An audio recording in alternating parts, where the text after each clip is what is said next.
శివమహాపురాణంలోని శివభక్తి మహిమ గురించి తెలుసుకుందాము. అయితే అంతకంటే ముందుగా మన ఛానల్ని ఎవరైతే సబ్స్క్రైబ్ చేసుకుని సపోర్ట్ ఇస్తున్నారో వాళ్ళందరికీ కూడా పేరు పేరున ధన్యవాదాలు తెలుపుతున్నాను. ఇంకా ఎవరైనా సబ్స్క్రైబ్ చేసుకుని వాళ్ళుంటే ఈ వీడియోను పూర్తిగా చూసి మీకు నచ్చింది అనిపిస్తే ఒక చిన్న లైక్ చేసి మీ ఫ్యామిలీ మెంబర్స్కి, ఫ్రెండ్స్కి షేర్ చేసి సపోర్ట్ ఇవ్వండి ఫ్రెండ్స్. మీ అమూల్యమైన అభిప్రాయాలను నాకు కమెంట్ రూపంలో తెలియజేయగలరు. సతీ శక్తి శంకరులు వివాహమైన తర్వాత 10,000 దివ్య సంవత్సరాలు విహరించారు. ఒక రోజున సతీదేవి నివృత్తి భావంతో శివుని సమీపించి, నాథ, అనేక వేల దివ్య సంవత్సరాలు నీతో విహరించి ధన్యురాలనయ్యాను. కానీ నాకిప్పుడు మనస్సు ప్రవృత్తి మార్గం నుంచి మళ్ళింది. పరతత్వాన్ని తెలుసుకోవాలి అని అనుకుంటున్నాను. కనుక దేవా, జీవుడు ఏ తత్వాన్ని ఎరిగి శీఘ్రమే సంసార దుఃఖాన్ని దాటగలుగుతాడో ఆ మోక్ష ఉపాయాన్ని చెప్పవలసింది అని కోరగా పరమేశ్వరుడు ఇలా చెప్పాడు. ఆయన్ని మంచి ప్రశ్నే అడిగావు, విను. పరతత్వము అంటే విజ్ఞానము. ఆ విజ్ఞానం ఉదయించిన జ్ఞాని మనసులో నేనే బ్రహ్మమును అనే స్మృతి కలుగుతుంది. ఆ జ్ఞానము దుర్లభంగా ఉంటుంది. నా యందలి భక్తియే ఆ జ్ఞానం పుట్టడానికి హేతు అవుతుంది. ఆ భక్తి 9 విధాలు. జ్ఞానానికి భక్తికి భేదమే లేదు. కానీ భక్తి లేని వానికి జ్ఞానం కలగదు. భక్తుల విషయంలో నాకు తారతమ్యాలు లేవు. కుల, జాతి, వర్ణ భేదాలు అసలే లేవు. ఆ భక్తి సగుణ నిర్గుణ భేదంచే 2 విధాలుగా ఉంటుంది. సహజంగా హృదయంలో పుట్టిన భక్తి చాలా గొప్పది మరియు కోరికలతో పుట్టిన భక్తి తక్కువది. సగుణ నిర్గుణ భక్తి నైష్టికి అన్యైష్టికి భేదం చేత 2 విధాలుగా ఉంటుంది. నైష్టికి భక్తి 6 భేదాలు కలది. అనైష్టికి భేదాలే లేవు. సగుణ నిర్గుణ భక్తి విహితంగా ఉంటుంది. అవిహితం భేదంచే బహు భంగుమలు ఉంటుంది. భక్తి ఏదైనా కూడా అంగాలు 9 విధాలుగా ఉంటుంది. అందులో 1 శ్రవణము, 2 కీర్తనము, 3 స్మరణము, 4 సేవనము, 5 దాస్యము, 6 అర్చనం, 7 నమస్కారము, 8 సఖ్యము, 9 ఆత్మార్పణము. వీటికి అనేక ఉపాంగాలు ఉన్నాయి. ఈ 9 విధములైన భక్తిని వివరిస్తాను, విను అని. కథలను శ్రద్ధాసక్తులతో వినటమే శ్రవణము మరియు భక్తుని లీలలను గానం చేయటము కీర్తనము. వ్యాపకుడైనటువంటి శంకరుని నిత్యము కూడా సర్వత్రా దర్శించి లోకంలో నిర్భయుడై ఉండుట స్మరణము మరియు సూర్యోదయం మొదలు అంకిత భావంతో సర్వదా సేవకుని వలె అనుకూలంగా ఉండటమే సేవనము.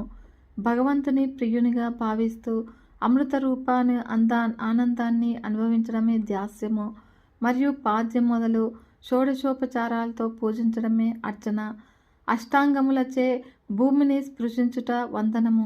అష్టాంగములచే భూమిని స్పృశించుట వందనము. అంతా మనమేలు కొరికే అనే దృఢ నిశ్చయం సఖ్యము. దేహం మొదలు సర్వమును కూడా భగవానుని ప్రీతి కొరకు సమర్పించడమే ఆత్మార్పణ. కనుక ఓ దేవి, ఇలాంటి భక్తి శ్రేష్టమైనది. జ్ఞాన వైరాగ్యాలకు తల్లి వంటిది, ముక్తికి దాసి వంటిది. అయినా ఇలాంటి భక్తి ఉత్తమోత్తమైనది. సర్వకర్మల ఫలము భక్తి నుండే పుడుతుంది. భక్తి యందు నాకు నీపై గల ప్రేమతో సమానమైన ప్రేమ ఉంది. కనుక భక్తుడు నాకు ఇష్టమైన వాడు. ముల్లోకాలలో భక్తి కంటే సుఖావహటి లేదు. కలియుగంలో భక్తి చాలా గొప్పది. కలిలో జ్ఞాన వైరాగ్యాలు, ఉత్సాహము ఉడికి జవత్సత్వాలు లేనివై ఉంటాయి. వాటిని స్వీకరించేవారు లేని కారణంగా అవి శిథిలావస్థలో ఉంటాయి. కనుక కలిలో భక్తి ఫలాన్నిస్తుంది. నా భక్తుని నేనెప్పుడూ కూడా సహాయం చేస్తూ ఉంటాను. పూర్వము నా భక్తుని కారణంగానే సూర్యునిపై అతి క్రోధాన్వితుడను అయ్యాను. భక్తుని కారణంగానే పక్షపాతం లేకుండా రావణుని పరిత్యజించాను. చెడు ఆలోచనలు గల కుమతి అయిన వ్యాసుని దండింపచేసి కాశీ బహిష్కరణ శిక్ష విధించాను. శంకరుడు సతికి భక్తికి సంబంధించిన అన్ని విషయాలను కూడా బోధించాడు. అంతేకాకుండా యంత్రసహితంగా తంత్రశాస్త్రాన్ని, పంచాంగాన్ని, ఇతిహాసాలను, భక్తుల గాథలను, వర్ణాశ్రమ ధర్మాలను, రాజపుత్ర స్త్రీ ధర్మాలను, జీవ సుఖావహనమైనటువంటి వైద్య, జ్యోతిష, సాముద్రిక శాస్త్రాలను, చివరగా నాశరహితమైన తత్వాన్ని దయతో స్పష్టంగా ఉపదేశించారు. భక్తి యొక్క మహిమ గురించి ఒక రోజున సతీ శివులు లీలగా త్రిలోక సంచారం చేస్తూ భూలోకంలో దండకారణ్య శోభను పరికిస్తూ ఉండగా సీతావియోగంతో బాధపడుతూ ఉన్నటువంటి శ్రీరామచంద్ర ప్రభువును వారికి దర్శనమిచ్చాడు. అప్పుడు వెంటనే శంకరుడు ఆయనకు నమస్కరించి తన దర్శనాన్ని జయ అని పలికి ఆశీర్వదించాడు.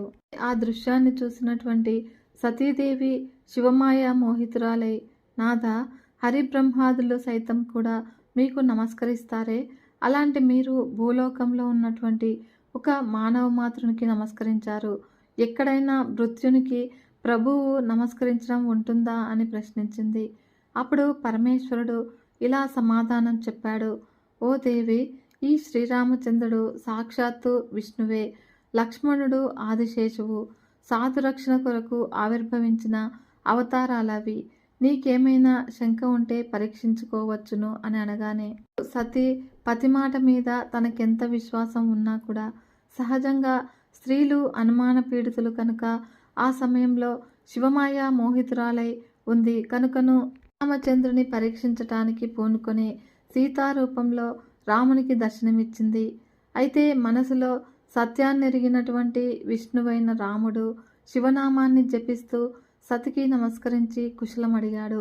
అందుకు దానికి ఆశ్చర్యచకితురాలైనటువంటి సతి జరిగిన దానిని చెప్పి, హే విష్ణు, మహాదేవుడు సైతము నమస్కరింపదగిన పరమపదాన్ని ఎలా పొందగలిగావు అని ప్రశ్నించింది. శ్రీరాముడు సాక్షాత్తు విష్ణువే కనుక తన పూర్వగాథను సతికి ఇలా చెప్పసాగాడు. తల్లి, నా శివభక్తికి మెచ్చి శంభుడు ఈ పరమపదాన్ని నాకు అనుగ్రహించాడు. ఆ పూర్వగాథను చెబుతున్నాను, ఆలకించు అని. పూర్వము శంకరుడు విశ్వకర్మను పిలిచి తన లోకంలో గల గోశాలయందు సుందరమైన భవనాన్ని నిర్మింపచేశాడు. ఛత్ర చామరాదులను, సింహాసనాన్ని ఏర్పాటు చేసి బ్రహ్మేంద్రాది సకల దేవతలను, తక్కిన దేవజాతులను, అప్సరసలను, గాయకులను రప్పించి అనేక దివ్య వస్తువులను సమకూర్చి స్వయంగా బ్రహ్మాండ మండపంలో నన్ను సింహాసనారూఢుడిని చేసి సార్వభౌమ చిహ్నంగా శిరసున రత్నకిరీటాన్నుంచి అనేక వరాలిచ్చి సృష్టి పాలన కర్తవ్యాన్ని నాకు అనుగ్రహించాడు. అంతేకాదు సనాతనమైన వేదాలు కూడా నా మహిమను కీర్తించినట్లే నీ గాథలను కూడా వర్ణిస్తాయి అని వరాన్నిచ్చాడు. తన స్వీయ ఐశ్వర్యాన్నంతటినీ కూడా నాకు ధారపోశాడు. హరిద్వేషులను తను దండిస్తానని శపథం చేశాడు. ఈ గోలోకము సర్వ సమృద్ధమై భక్తులకు పరమపదమై మహోజ్వలమై ప్రకాశించగలదని వరమిచ్చాడు. అలా స్వయంగా తను దోసిలోకి నమస్కరించి అందరిచే నమస్కరింపచేశాడు. ఆ విష్ణువునే నేను శివాజ్ఞచే 4 రూపాల్లో అవతరించాను. వారిలో నేను రాముణ్ణి, మిగిలిన వారు భరత, లక్ష్మణ, శత్రుఘ్నులు.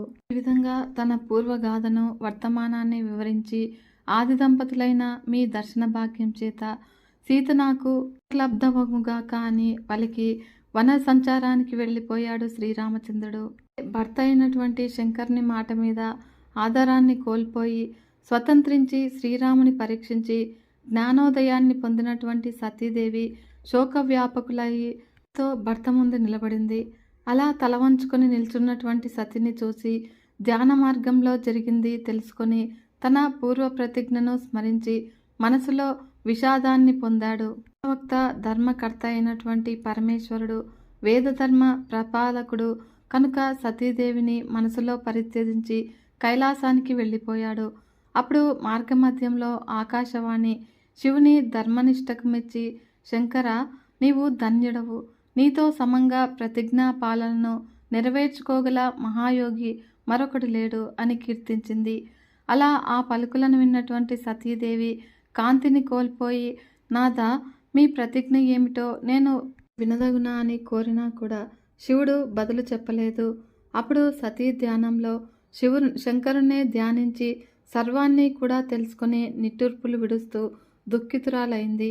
అలా ఆమె మనోగతాన్ని ఎరిగినటువంటి శంకరుడు ఆమెకు అనేక గాథలను చెప్తూ ఊరట కలిగించాడు. తర్వాత కొంతకాలానికి దక్షుడు యజ్ఞాన్ని ప్రారంభించడము, ఆ యజ్ఞానికి సతీదేవి వెళ్ళడము, ఆ సతీదేవిని అవమానపరచడము, తర్వాత సతీదేవి ఆత్మాహుతి కావడం జరిగింది. బీభత్సకరమైనటువంటి రసప్రధానమైనటువంటి ఈ ఘట్టంలో ఆకాశవాణి అందరూ కూడా ఆశ్చర్యం చెందేటట్లుగా ఇలా పలికింది. ఓ దక్ష, యథార్థాన్ని తెలుసుకుని నువ్వు ఈ యజ్ఞ ప్రక్రియను అనుష్ఠించలేదు. కేవలము కాలకు పోయి నువ్వు చేశావు. శైవశిఖామణి అయినటువంటి దధీచి మహర్షి మాటలను పెడచెవిన పెట్టావు. ఆయన మాటలను పాటించి ఉంటే సర్వులకు కూడా ఆనందము శుభము కలిగి ఉండేది.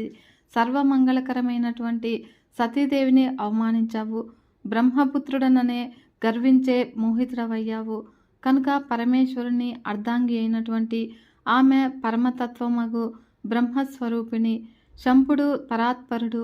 అలాంటి జగత్కారుడైనటువంటి శివునికి యజ్ఞభాగాన్ని ఇయ్యక తప్పు చేశావు. ఇప్పుడు ఎవరి పాదధూళిని నిత్యము కూడా సహస్ర ఫణాలతో ప్రీతితో ధరిస్తాడో అలాంటి పరమేశ్వరుని శక్తియే సతి. కనుక ఓ దేవతలారా, రుద్రుడు లేని ఈ యజ్ఞము ధ్వంసం కాబోతూ ఉన్నది.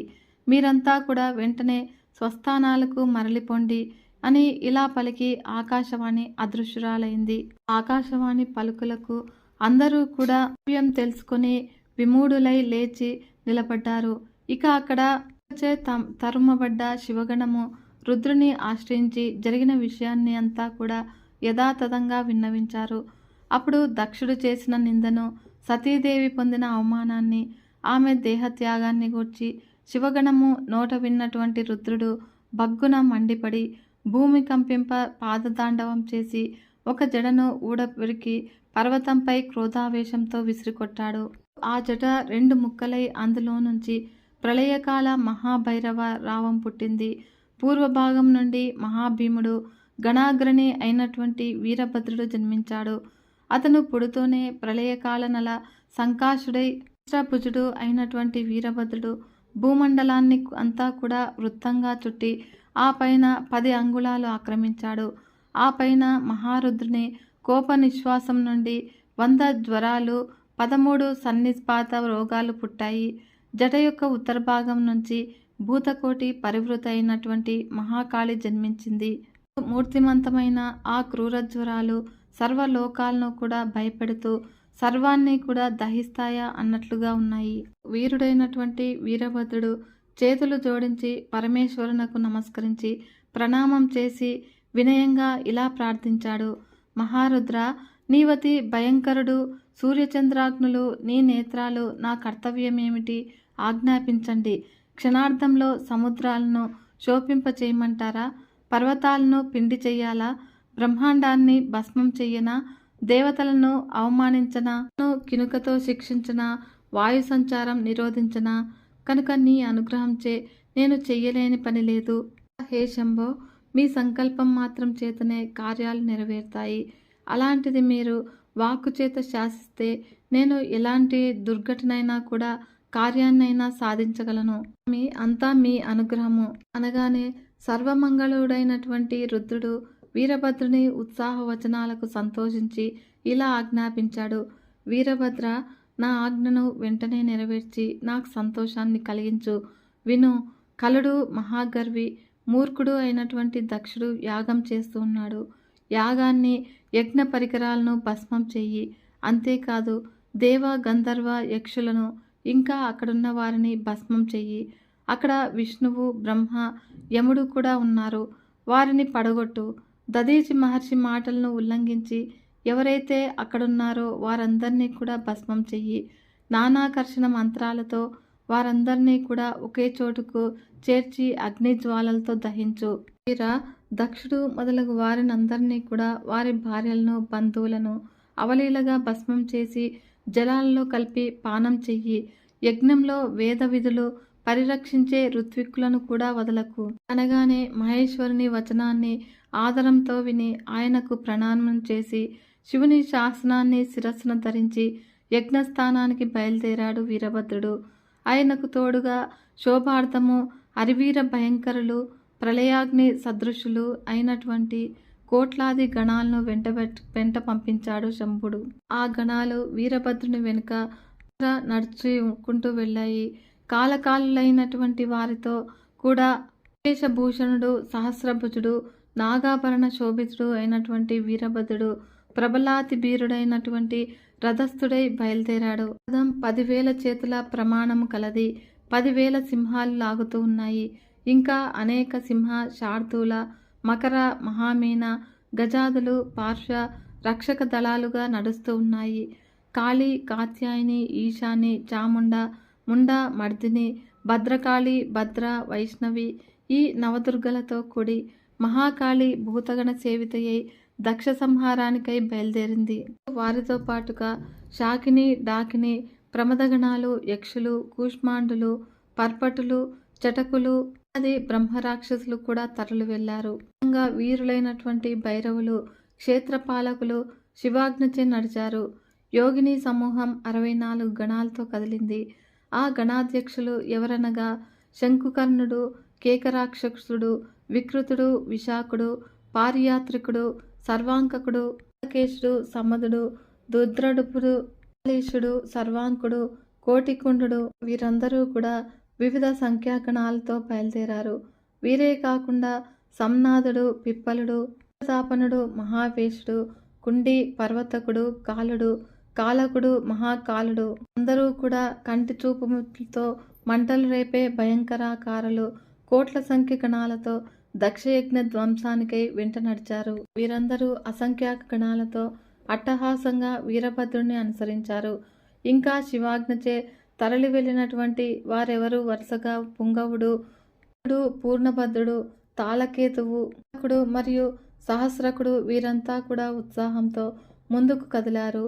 దేవదేవునికి ఇష్టలైనటువంటి తండువు, భృంగి, రిటి ఇత్యాదులు కూడా ఆడుతూ పాడుతూ గెంతుతూ సంతోషంతో నడిచారు. వీరుడైన వీరేశుడు శివాజ్ఞచే 1120 కోట్ల గణాలతో 1000 కోట్ల భూతాలతో రోమముల నుండి పుట్టిన 3 కోట్ల కుక్కలతో అతి సంరంభంతో కదిలాడు. శూల, ముద్గర, గద, పరశు, ముసలాది ఆయుధాలను ధరించి శంఖ, పటహ, భేరి, కాహళ, శృంగనాదాది వాద్యధ్వనులు చేస్తూ ఉండగా మనము వీరభద్రుని వెంట కదిలింది. వీరభద్రుడు అతిశయంతో జైత్రయాత్ర సంరంభుడై బయలుదేరగా ఇక్కడ యజ్ఞశాలలో దక్షిణకు మరియు ఇతర దేవతలకు అనేక దుశ్శకునాలు తోచాయి. 3 విధాల అంటే ఆధ్యాత్మిక, ఆది భౌతిక, ఆది దైవిక తాలు కానవచ్చాయి. అప్పుడు దక్షిణ ఎడమ కన్ను, చేయి, తొడ అదిరాయి. అది అశుభక సూచకము. భూమి కంపించింది. అప్పుడు మధ్యాహ్న వేళ నక్షత్రాలు కనిపించాయి. దిక్కులన్నీ కూడా ధూళీకృతమయ్యాయి. సూర్యుడు అనేక రంగులలో అనేక పరివేష మండలాలతో వింతగాను భయంకరంగాను తోచాడు. విద్యుత్ కాంతులను విరజిమ్ముతూ నక్షత్రాలు నేలకు ఒరిగాయి. యాగశాల ప్రాంగణంలో నక్కలు ఊరలు పెట్టాయి. అడవి పందులు వికృత ధ్వనులు చేశాయి. తెల్లని తేళ్లు పుట్టాయి. ఉల్కలు వర్షించాయి. ధూళి వర్షాన్ని కురిపిస్తూ తీవ్రంగా గాలులు వీచాయి. సుడిగాలులచే సర్వము కూడా కంపించింది. యజ్ఞశాల అంతా కూడా పైగెగిసింది. మిడతల దండు ఆ ప్రాంతాన్నంతా కూడా కప్పేసింది. దక్షాదులు రక్తాన్ని కొన్నారు. వారందరూ కూడా గాలిలోని దీపంలాగా వణికిపోతూ ఉన్నాడు. శస్త్రాధారాలతో హతులై ఏమో అన్నట్లుగా రోధిస్తూ ఉన్నాడు. రక్తము వర్షంగా కురిసింది. దిక్కులన్నీ కూడా అంధకాసుర బంధమయ్యాయి. నదీ తీరంలోని చెట్ల వలె అందరూ కూడా నేల కొరిగారు. కర్రల దెబ్బలు తిన్న క్రూర సర్పాల వలె చైతన్య రహితులై పడి ఉన్నారు. కొందరు బంతుల్లాగా పైకెగిరారు. వారి రోదన ధ్వనులు జలపక్షుల కలకల రావాల వలె ఉన్నాయి. బ్రహ్మ, విష్ణువులతో సహా అందరూ కూడా తాబేళ్ల వలె భయంతో ముడుచుకుపోయి దుఃఖిస్తూ ఉన్నారు. దక్షుడు ఆ మహా ఉత్పాతాన్ని చూసి భయంతో వణికి తన ప్రభువు లక్ష్మీపతి అయినటువంటి విష్ణువును ఆశ్రయించి ఇలా ప్రార్థించాడు. హే దేవదేవ, హరే విష్ణు దీనబంధు కృపానిధి, నువ్వు నన్ను నా యజ్ఞాన్ని రక్షించాలి. యజ్ఞం నీ స్వరూపము. సర్వవ్యాపకుడైనటువంటి నువ్వు రక్షించకపోతే మరెవరు రక్షించగలరు అంటూ పరిపరి విధాల పాదాలను పట్టుకుని ప్రార్థించిన దక్షుని పైకి లేపి తన స్వామి అయినటువంటి పరమేశ్వరుని స్మరించి దక్షునితో ఇలా అన్నాడు విష్ణువు. విను, తత్వాన్ని తెలుసుకోలేక సకల జగదీశ్వరుడైనటువంటి పరమాత్మ అయిన పరమేశ్వరుని అవమానించావు. శివుని తిరస్కరిస్తే కార్యసాఫల్యం చేకూరదు.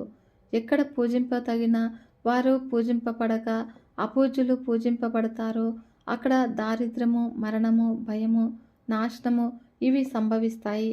ఇప్పుడు మహాభయం సంప్రాప్తించింది. ఇప్పుడు మేమందరము కూడా సమర్థులమైన దీనిని నివారించలేము. ఇదంతా కూడా నీ దురదృష్టం వలన కలిగింది అని విష్ణు మాటలకు దక్షుడు చింత చెంది స్థితిలో కూర్చుండిపోయాడు. ఇంతలో గణసహితుడై వీరభద్రుడు యజ్ఞస్థలాన్ని సమీపిస్తూ ఉన్నాడు. అప్పుడు రుద్రగణము సింహనాదం చేస్తూ ముందుకు వస్తూ ఉన్నది. ముల్లోకాలన్నీ కూడా కంపించాయి. ఆకాశమంతా కూడా చీకట్లు అలుముకున్నాయి. సాగరాలన్నీ కూడా అల్లకల్లోలమయ్యాయి. సైన్య సంరంభాన్ని చూచిన దక్షుడు భార్యాసహితుడై విష్ణు పాదాల మీద దండం వలె పడి ఎలాగైనా కూడా రక్షించమని ప్రార్థిస్తూ ఉన్నాడు. అతనికి శివతత్వాన్ని ఇలా బోధించాడు విష్ణువు. దక్ష విను, ముందు నీ క్రూర బుద్ధిని విడు. నైమిషారణ్య క్షేత్రంలో జరిగినటువంటి వృత్తాంతం నీకు గుర్తులేదా? రుద్ర కోపాగ్ని నుండి నిన్ను రక్షించగల వాడు ఎవ్వడూ లేడు అక్కడ. ఓ దుర్మతి, ఏం చెయ్యాలో ఏం చెయ్యకూడదో తెలియని అవివేకివి నువ్వు. కర్మను చేసినంత మాత్రాన అన్ని వేళలా కర్మఫలాన్ని ఇవ్వనేరదు.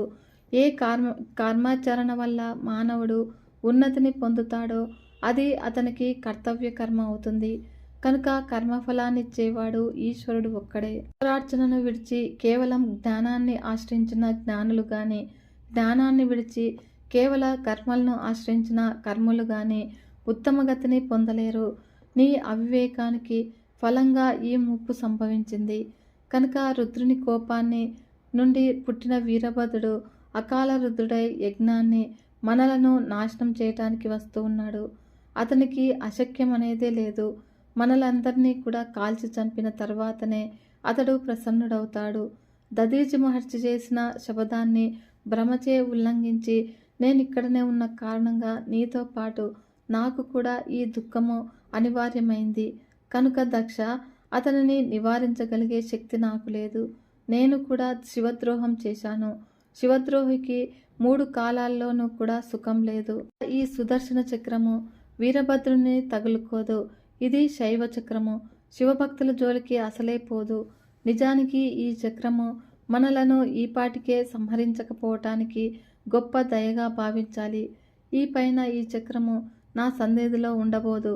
మనం ఇప్పుడు వీరభద్రుని ఆదరాభిమానాలతో పూజించిన మనల్ని రక్షించడు. కనుక అతని చేతిలో మనకు అవమానం తప్పదు. అకాల ప్రళయం వచ్చి పడింది. కనుక మనందరము కూడా వినాశం యొక్క ముంగిట్లో ఉన్నాము. ముల్లోకాల్లోనూ మనకు శరణుజొచ్చే వాడే లేడు. శివద్రోహికి రక్షణ ఇచ్చేవాడు లేడు. దదీచి మరియు సతీదేవి అనంతరము నే వెంట నిష్క్రమిద్దాము అని అనుకున్నాను. నీ చెడు సవాహసమే పాపం వల్ల వెళ్ళలేకపోయాను. శ్రీ కాలభైరవుడు పూర్వము కాశీలో బ్రహ్మ యొక్క 5వ శిరస్సును ఒకటితో గిల్లాడు. ఇప్పుడు ఏం చేస్తాడో ఇంతలో వీరభద్రుడు ససైన్యంగా వచ్చి చేరాడు.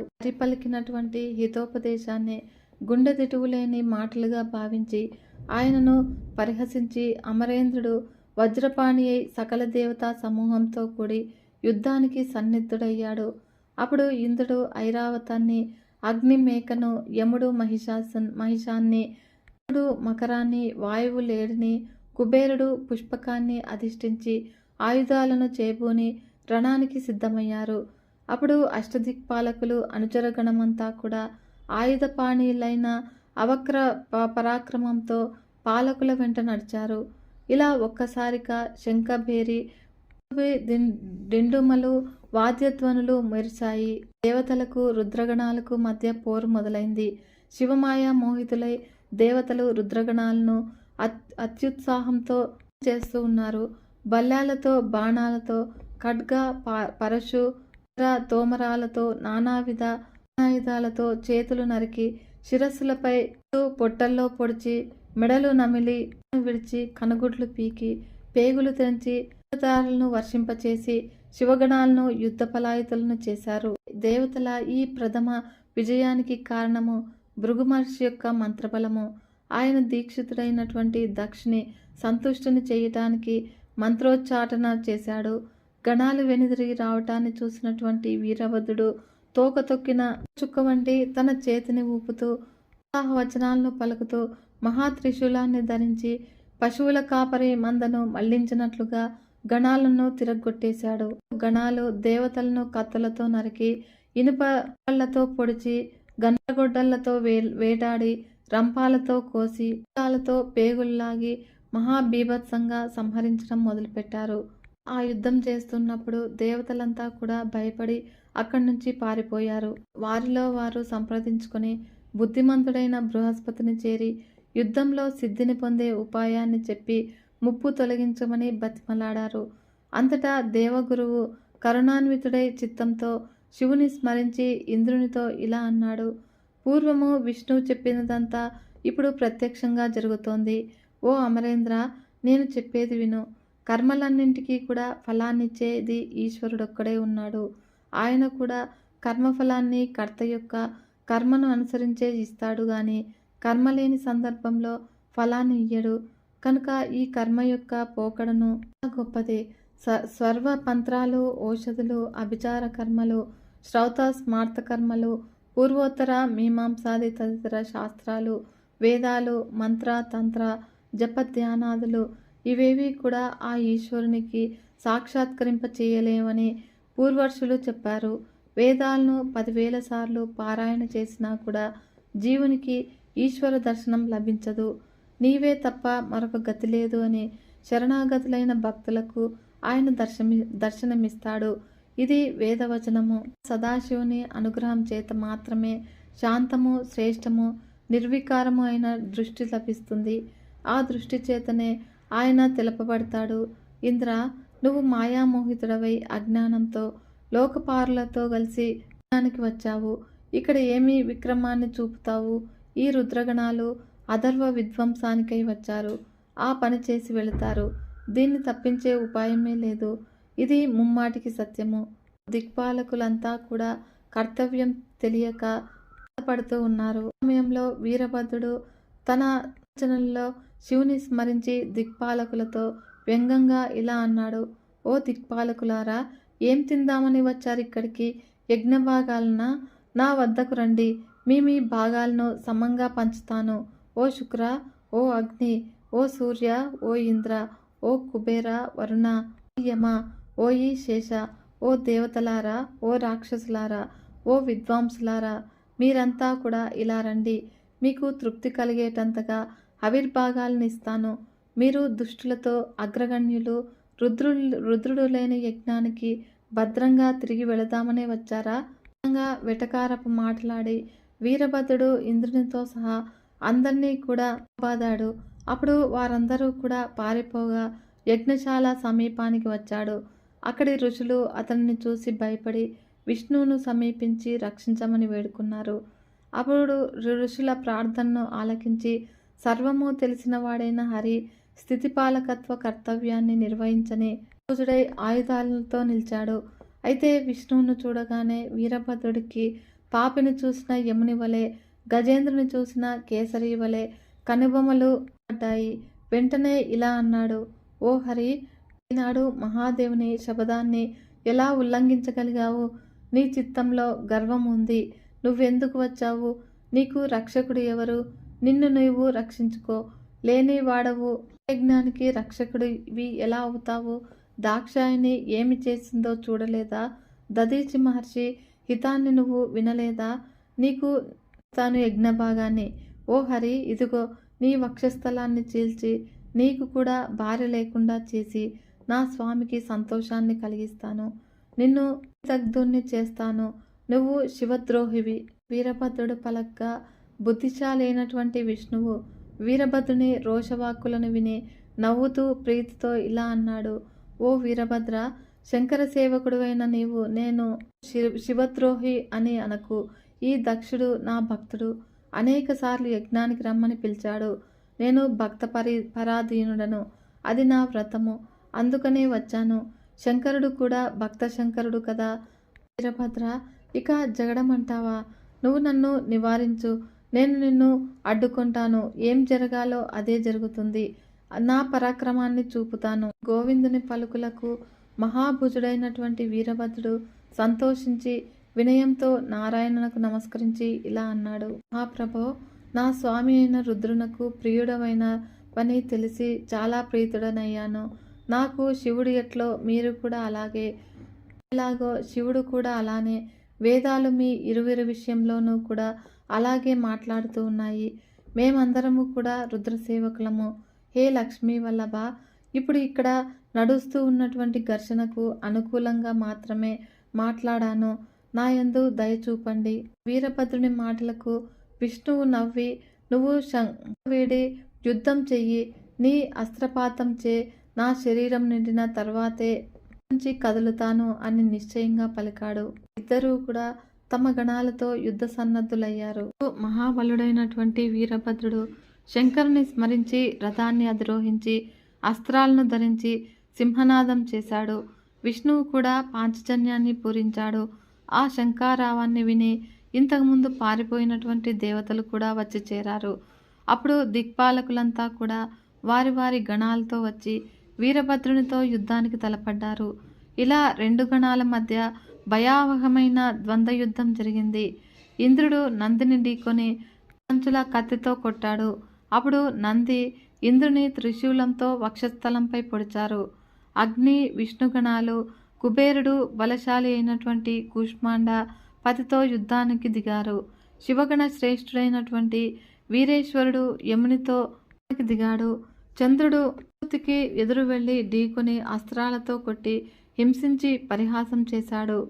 వరుణితోనూ భృంగి వాయువుతోనూ ఇలా ఉభయపక్షాల వీరులు ద్వంద్వయుద్ధం చేశారు. యోగిని గణసహితుడైనటువంటి భైరవీ నాయకుడు దేవతలందరినీ కూడా చీల్చి నెత్తురు త్రాగాడు. క్షేత్రపాలకుడు ఇంకా కొంతమంది గణనాయకులు నిర్జరులను నిలువరించి గుండెకు గాయం పెట్టి నెత్తురు త్రాగి వీరనాట్యం చేశారు. అంతటా హరి తన వారి దైన్యాన్ని చూసి దిగులు చెంది తేరుకొని చక్రాన్ని ఉపయోగించాడు. దిక్కులను మండిస్తూ వస్తున్నటువంటి చక్రాన్ని చూసి క్షేత్రపాలకుడు ఎదురేగి నోరు తెరిచి చక్కిలంలాగా మింగేశాడు. ఆపై తిరిగి కక్కేశాడు. ఆ సుదర్శన చక్రం తిరిగి విష్ణువును ఆశ్రయించింది. హరి వీరభద్రుల మధ్య యుద్ధము రోమహర్షణంగా సాగింది. దేవుడైనటువంటి విష్ణువు యొక్క యోగబలం చేత హరి సదృశులైన విష్ణుగణము అసంఖ్యాకంగా పుట్టి వీరభద్రుని ఎదుర్కొన్నారు. అప్పుడు వీరభద్రుడు శివుని స్మరించి వారందరినీ కూడా నిశ్శేషంగా భస్మం చేశాడు. చేసి త్రిశూలంతో హరి వక్షస్థలంపై లీలగా పొడిచాడు. శూలఘాతానికి గాయపడి వెంటనే స్పృహను కోల్పోయి లీలామానుష విగ్రహుడైనటువంటి విష్ణువు తన ప్రియురాలి అంకతలాన్ని ఆశ్రయించి సేద తీర్చుకున్నాడో అన్నట్లుగా మీద కొరికి తిరిగి లేచి యుద్ధ సన్నద్ధుడయ్యాడు. అలా లేచి చక్ర ప్రవాహానికి సిద్ధపడుతూ ఉన్నటువంటి హరిని చూసి చక్రాన్ని, విష్ణువును కూడా స్తంభింపచేశాడు వీరభద్రుడు. వీరభద్రుని చేతిలో తను పొందిన అవమానానికి సిగ్గుపడి క్రోధుడై తన శార్గాయుధమనే ధనువును, బాణాలను చేతపట్టాడు. ఇంకా బాణప్రయోగం చేయకుండానే వీరభద్రుడు 3 బాణాలతో కొట్టగా ఆ ధనస్సు 3 ముక్కలైంది. అప్పుడు వాణి బ్రహ్మలు హెచ్చరించగా వీరభద్రుని పరాక్రమము సహింపరాదని తెలుసుకొని విష్ణువు అంతర్ధానమయ్యాడు. విష్ణువు వెంట ఇతర దేవతలంతా కూడా వారి వారి స్థానాలకు చేరుకున్నారు. పితామహుడు కూడా పుత్రశోకంతో బాధపడుతూ సత్యలోకానికి వెళ్ళి తదనంతరము కర్తవ్యాన్ని గురించి ఆలోచించసాగాడు. అలా వారిద్దరూ కూడా యజ్ఞభూమిని విడిచి వెళ్ళగానే మిగిలిన దేవతలను, యజ్ఞమే జీవనాధారంగా గల మునులను రుద్రగణాలు జయించాయి. యజ్ఞపురుషుడు మహాభీతుడై మృగరూపంతో ఆకాశం వైపునకు పరిగెత్తగా ఆ పురుషుని తల నరికాడు వీరభద్రుడు. స్వామికి జరిగినటువంటి అవమానాన్ని, సతీదేవి దేహత్యాగాన్ని మాటిమాటికి గుర్తు తెచ్చుకొని మనసు దహించుకుపోగా వీరుడైనటువంటి వీరభద్రుడు తో ధర్మ కశ్యప ప్రజాపతులను, బహుపుత్రుడైనటువంటి అరినేమిని, అంగీరసుని, కశ్యపుని, దత్తమహర్షిని పట్టుకొని శిరస్సుపై పాదంతో తన్నాడు. దేవమాత అయినటువంటి సరస్వతి ముక్కు కొనను కొనగోటితో గిల్లాడు. పగబట్టిన తాచుపాము వలె వీరభద్రుడు దేవతలను, మహర్షులను అనేక విధాలుగా హింసించి కూడా శాంతించలేదు. ఇంకా ఎవరైనా కూడా ఎక్కడికైనా దాగి ఉన్నారేమో అని పరికించాడు. మణిభద్రుడు భృగుమహర్షిని నేలపై పడేసి గుండెలపై కాలితో తొక్కిపెట్టి గడ్డాన్ని మీసాన్ని పెరికివేశాడు. దక్షుడు శివుని నిందించిన సమయంలో పళ్ళు కనబడేటట్లుగా నవ్వి యొక్క దంతాలను చుండు పీకివేశాడు. అలాగే కనుసైగలతో ప్రోత్సహించినటువంటి నేలపై దొర్లించి నేత్రాలను పెకిలించి వేశాడు నంది. ఆ యజ్ఞశాలలో ఉపవిష్టులై ఉన్నటువంటి స్వాహ, స్వధ, దక్షిణ అనే దేవతలను, మంత్రతంత్రాధిష్టాన దేవతలను, ఇతరులను అనేక దురవస్థలకు గురి చేశారు. అగ్నివేదిక యందు ఇసుక పోశారు. అక్కడ భయం చేత దాక్కొని ఉన్నటువంటి బ్రహ్మపుత్రుడైనటువంటి దక్షుని రుద్రగణాలు వెతికి పట్టుకుని బలవంతంగా బయటకు లాగి వీరభద్రుని ముందు నిలబెట్టారు. అప్పుడు వీరభద్రుడు కోపంతో చెక్కిళ్లు పట్టుకుని ఖడ్గంతో తల నరకబోకపోగా దక్షుని యోగమహిమ వల్ల సాధ్యం కాలేదు. శస్త్రాస్త్రాలతో ఆ తలను నరుకుట అసంభవాన్ని తెలుసుకొని గుండెపై 2 కాళ్లతో నిలబడి చేతితో తల పట్టుకుని మెలిమెట్టి తెంపేసి అగ్నిహోత్రంలో పారేశాడు. చీకట్లను పారద్రోలిన సూర్యుని వలె శత్రు నిర్మూలనం చేసి కార్యాన్ని పూర్తి చేసుకుని శూలాపాణి అయి పరమేశ్వరుని ఎదుట నిల్చున్నారు. అప్పుడు మహాదేవుడు ప్రసన్నుడై వీరభద్రుని సర్వగణ అధ్యక్షుణ్ణి చేశాడు. కదా ఫ్రెండ్స్, శివభక్తి మహిమ గురించి మరియు భద్రుని ఆవిర్భావం గురించి తెలుసుకున్నారు కదా. ఈ వీడియో మీకు నచ్చినట్లయితే ఒక చిన్న లైక్ చేసి మన ఛానల్ని ఇంతవరకు సబ్స్క్రైబ్ చేసుకోకుంటే సబ్స్క్రైబ్ చేసుకొని సపోర్ట్ ఇవ్వండి ఫ్రెండ్స్. మరొక మంచి వీడియోతో మేము ముందుకు వస్తాను. అంతవరకు సెలవు. నమస్కారం.